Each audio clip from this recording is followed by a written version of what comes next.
Hey friends, it's Gloria and welcome back to another video. Today I'm going to be doing the book cover telephone tag challenge, which is a booktube game created by Reading Riley. I will link her original video down below, but I was tagged by the lovely Miriam Elizabeth Reads. I will also tag her down below. But basically the premise of this game slash challenge is to find similarities in book covers. It could be books that you own, books that you've read, books that you want to read, library books, whatever in between. I'm doing books that I own because I just own so many books and I honestly just didn't want to edit and put up screenshots, so I'm going to be holding up my physical books. Basically, it'll be a fun time breaking down some cover design elements, which I actually really like to do. I created a video last year about tier ranking books on their designs, which I'm not qualified at all. I'm not a graphic designer or anything. I'm going to tag some people right off the bat in the beginning of this video. So I'm going to tag Chantel from Chantel Reads All Day. I know you like book cover designs and stuff. Kim from The Paper Traveler, you own some stunning books and a very wide variety of books, so I would love to see you do this. And I'm also going to tag Nyx Reads to do this challenge as well. Again, no pressure. Don't have to do it if you don't want to, but it's pretty fun. It does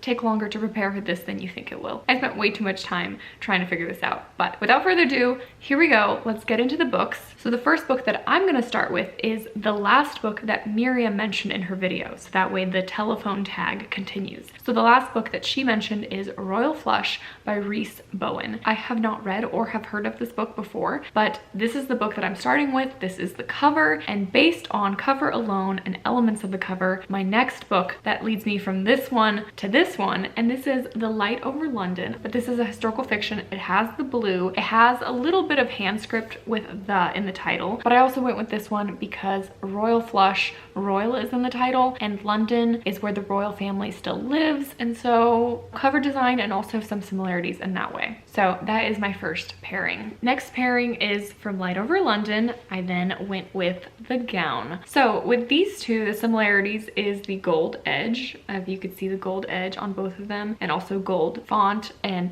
the thes are both the exact same cursive. Actually, literally the exact same cursive. That's funny. It just looks very similar. Also, you know, set in England. So these are very, very similar covers to me. I guess I should also talk about the books. Light Over London, a historical fiction by Julia Kelly. I have not read this one. I'm assuming this has to do with the Blitz during the war. I have read another Julia Kelly that I enjoyed. Haven't gotten to this one yet. And The Gown, I actually have read earlier this year. It was a really great historical fiction. So this one I enjoyed. So that was pairing number 2. Pairing number 3 is going to be from The Gown to Elizabeth and Margaret, The Intimate World of the Windsor Sisters. Now this book is an actual photograph of Philip and Elizabeth on their wedding day. Look at me saying their first names like I know them. The princess and I don't know, he's a duke or something, I don't know. And then this is an actual photograph of also Elizabeth and Margaret. So I thought these are both photographs, so they pair really well together in that sense. This is a nonfiction about the two sisters I have not read yet. I also think this cover is fantastic for nonfiction. All right, this next pairing went a little bit into stretch zone, but bear with me because I also needed to change it up, otherwise my books would all just look alike. But Elizabeth and Margaret, and then I picked up The Dutch House. Now these two are similar to me. There's pink in them, so that works. You know, this has some pink on the background that matches this pink. This, I guess it's technically not a portrait, but I'm going to consider this photograph a portrait, and this is a portrait. This is a woman sitting for a portrait. So that is the similarity, the pink and the portrait, and it's people on the cover, you know, so it's a little bit of a stretch, but I really wanted to change it up with colors and background. This is a contemporary about a family story. I've read one of Ann Patchett's books already, and it was a bit interesting, but I enjoyed her writing, so I definitely want to read this one. I heard the audiobook of The Dutch House is fantastic because it's narrated by Tom Hanks, so I will hopefully be reading this one in the near future. Next up, pairing number 5 from The Dutch House to Dear Mrs. Bird. These two are similar because they both have women with brown / black hair and wearing red, so that I would connect them in that way. This is a historical fiction set in London during the war, but it's much more than that. It's like lighthearted and sweet. This one was one of my favorite fiction reads of last year. Pairing number 6 is Dear Mrs. Bird and The Secret of Magic. So in Dear Mrs. Bird, the font is typewriter dials. I don't know what the word is. And this is a typewriter on the cover. So very different from first glance, but the element carries through, which is the typewriter. In Dear Mrs. Bird, she's a newspaper column writer, and this is a book about a book and a man in the 40s that wrote a book. Not entirely sure. This is historical fiction that I recently hauled that I don't really know much about, but I'm intrigued. So that is that connection. And then pairing number 7 is The Secret of Magic and One Day, The Extraordinary extraordinary story of an ordinary 24 hours in America. Now I paired these two because this is a typewriter and there's like some paper in there, and this is newspaper heading, kind of newspaper font and text on it. Again, at first glance maybe they don't go alike, but the paper and the newspapery kind of element are connected. And this is a nonfiction about this one particular day, December 28th, 1986, and a bunch of things that occurred on that day that seemingly are not related, but somehow coincidentally all affected one another or something like that. I found this one in a little free library and the inside flap just sounded so fascinating to me, but I've heard no one read it or talk about it, so we'll see. I do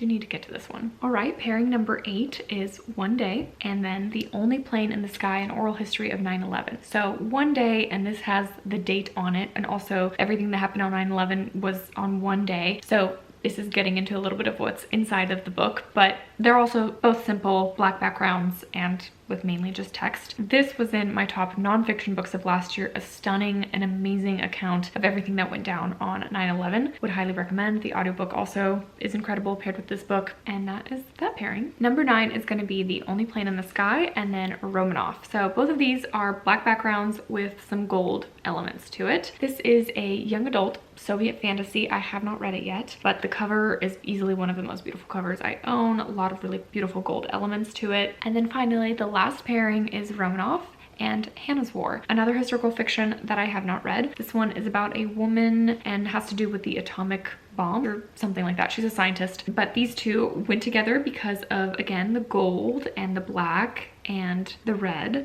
And this has, you can't really tell, but this one has really tiny little gold dots, and this one has gold dots all on the cover as well. So those are my last two pairings. So Hannah's War is my last book of the challenge, meaning that for those I tagged, Chantel, Nix, and Kim, this is the first book that's gonna start off your telephone book cover challenge. So have fun with that, and if you weren't tagged but feel like you want to do this, go ahead and do it and just say I tagged you. It's a fun little cover challenge game. Thanks again, Miriam, for tagging me to do this. Thank you all for watching, and I will see you guys in another video soon. Bye.